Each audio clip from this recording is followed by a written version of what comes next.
Is Nigeria prepared for a third wave as efforts around the world are being made to prevent and manage the global pandemic? Well, joining us in the studio is Professor Richard Agbola, Consultant Research Fellow with NIMR, who joins us now on the program. Thank you for joining us.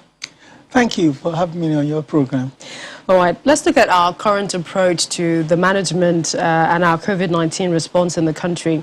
Is it sustainable to address the threat of a third wave? And this is seeing as yesterday the PSC added South Africa to the red list countries.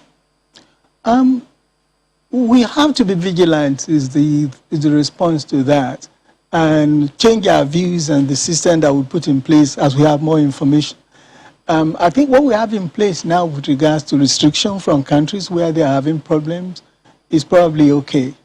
But what are we also doing inside the country with regards to vigilance, testing on time, following up on those who may have the disease, isolation if it is necessary? All those rules and procedures that are in place, we still need to be followed strictly to ensure that we don't run into difficulties. So what is our challenge? I mean, we're saying we're doing 2.3 million samples tested so far. We are not testing enough. It's very difficult to draw conclusions from the number of people that we are testing. Now, from 200 million people, we've tested only 2.3 million. So making generalizations about COVID-19 data in Nigeria is actually a problem. But we're doing the best that we can with regards to the capability in the country in terms of people who will do the testing and the reagents and equipment that are required. So I think with regards to what the situation that we face, we're doing the best that we can.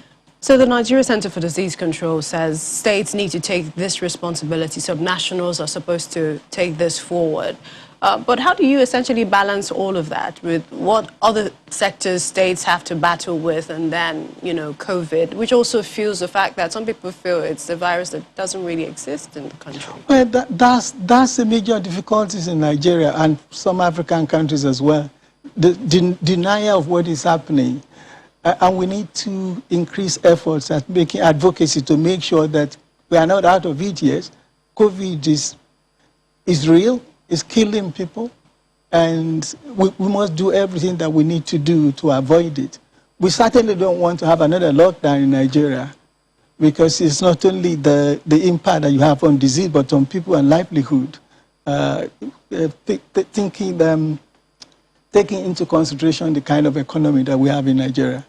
So let's look at vaccines. We hear more are promised in September. I mean, this also limits our success in bringing the pandemic under control, seeing as the number that we're getting. I believe the federal government says 29.8 million doses Johnson & Johnson, in addition to the 3.92 million of the AstraZeneca we're expecting.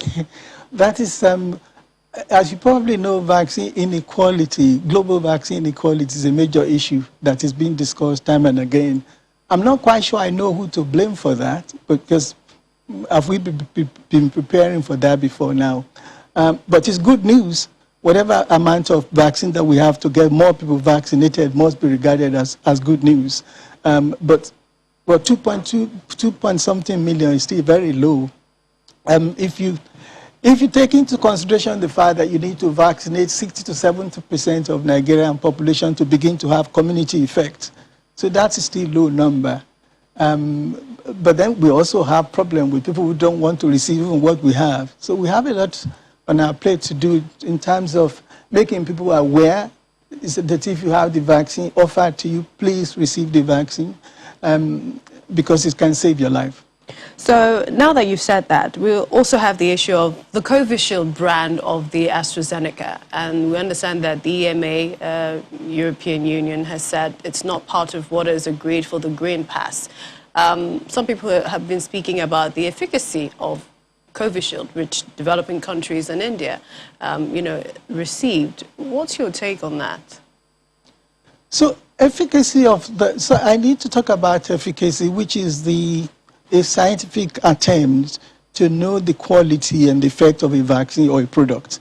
And what you do is prioritize or optimize every conditions around the study so that whatever effect that you get is the vaccine. That's not real life. That's not what happens when you introduce vaccine to the community where other factors come into play. With regards to efficacy of the vaccine, it's a shame it wasn't done in our country, but there are data to suggest that the vaccine is efficacious, as it has been reported. Whether it's going to produce that when you now introduce it into a general community like the population, that needs to be examined again, the real-world effect of the vaccine under use. I know that with regards to the vaccine that's been given in Nigeria, there are attempts to do that. But then there's a difficulty. You cannot vaccinate, evaluate effectiveness of a vaccine in a community, in a population where less than 2 million have been vaccinated. Even that, the concentration of the vaccinees are amongst this particular group. What they are trying to do at NIMR is focus on that group, the healthcare workers, and see whether the vaccine is effective amongst them.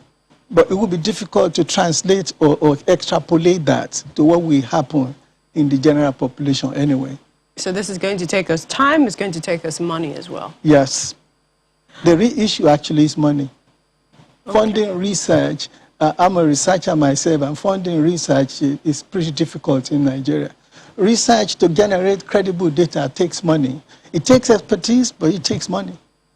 Perhaps another issue, topic to talk about on the program, funding. But we appreciate your time on the program. Thank you so much. We've been speaking to Professor Richard Agbola, Consultant, Research Fellow with NIMR. Thank you for joining us. My pleasure. Thank you. Well, the global updates on COVID-19 is still ahead. Please stay with us.